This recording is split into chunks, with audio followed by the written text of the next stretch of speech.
All right, thanks, Matt. So do you have big dreams for your veggie garden, but you're not sure where to start? Well, the warmer weather is here, so it's time to figure out what you're going to be planting this season. And I've got just the gal who knows the dirt. We've got Sandy Mason with the U of I Extension to make our garden everything we've ever hoped it to be, right? Wow. Is that a lot of pressure? That's a lot of pressure. That's a lot of pressure. Well, it's smelling great over there, but it smells great right here, too. Yeah. I think the one thing is, the great thing about gardening is every year is a new year. So just try things.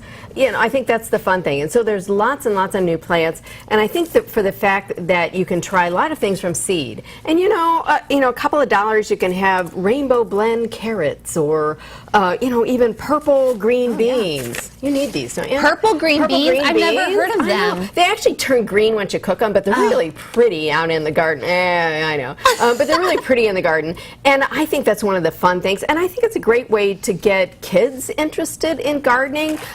Look at these wonderful radishes, these watermelon radishes. I mean, how cool is that? I mean, how can you go wrong? So, for a couple of dollars, you've got this wonderful, new thing to try. Now, when you are starting your garden and you start with seeds, should you start the seeds indoors and then transfer them out, or just start them outside? Yeah, pretty much everything I brought are things that would be started outdoors, and they could be started now. So anything, and just plant them outdoors by seed. So radishes, any of the leafy things can certainly tolerate cold weather just fine, because we do have to remember we can still get a frost. Right. We can absolutely get a frost. So any of the leafy things, any of the peas can certainly take some cold weather. If you do want to start with transplants, things like cabbage, broccoli, cauliflower, all those things will tolerate some cold temperatures, so you can get those outside. Now, tomatoes, we always have this debate about when you plant your tomatoes. It's really, I consider it too early. Now, I know some people like to go ahead and just take a chance, but it really is too early. They don't like cold weather. They don't like in the 40s, and it could certainly get too cold for tomatoes. So generally, I say wait till after Mother's Day is usually a pretty good thing for any of the things like tomatoes, peppers, sweet potatoes, eggplant. Those things are all really warm season stuff, and they don't like cold weather. No. There's lots of great herbs that you could certainly also plant in the garden, so you don't have to have a huge garden. You just said you have some raised beds. Very cool. I do. My husband made some, so we're trying to get it started, but how much fertilizer do you need and dirt and all that, we're trying to figure everything out. But it's one of those things, just go for it. Some compost, some soil. You can get some compost from the Landscape Recycling Center, and just go for it. Okay. And I think some of the herbs, did you smell these? I can smell them from right here. They smell amazing. Lemon verbetum, which is, I think, by far one of the best lemon smells, fragrances, whatever. It is a tender perennial, so it is one of those that doesn't like cold weather. You could certainly use it in cooking, because it tastes like lemon as well as smells like lemon. So you certainly could use that. And then thyme can be all kinds of things. I'm trying to think what would be good maybe in that recipe of mac and cheese. Rosemary. How about some rosemary in that mac and cheese? Hey, David, what do you think? What do you think? Rosemary in that mac and cheese? We got a little bit here. You guys can try it.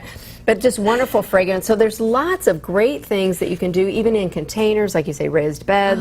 And then certainly a lot of the things that you can start from seed very, very easily. And just read the back of the seed packet. It'll give you some indication on, kind of when to plant and how to plant and all that kind of good stuff. So when we plant, how long before we start seeing, some actual growth, right? Yeah, again, it sort of depends on the plants. Most of these things will come up probably, depending on how warm or cold it is, they'll certainly come up within, 5-7 days. Usually they're starting to come up just fine. And then if you read the packet, it'll also give you days to harvest. In other words, 65 days from now, I know I can harvest. Okay, and really quickly, how do we keep those pesky bunnies out? Because they're in full force. Wow, I know. Is there a tip on that? I know. Probably the best thing is actually to cover whatever you have. If you can put a fence around it, if you can put, even just a small wire cage, whatever. Unfortunately, bunnies are bunnies. Yeah. They like really carrots. hard. It's really hard. There's some repellents, but sometimes that's really hard. So just plan on it ahead of time. You will have bunnies. Okay, but it is time. It's time now to get that garden started. Do it. Thank you so much, Sandy. If you need any more information on how to get your garden into tip-top shape, just head to their website at extension.illinois.edu. It's Sandy Mason, our U of I Extension educator. Thanks so much for coming in. Up next, taking a moment to think about what to wear when working out might not be much of a concern. How different styles can have an impact on your run. And if you've been dying to see a ballet, we've got your weekend plans set. Even better, it's a storyline that you won't want to miss. Stay tuned.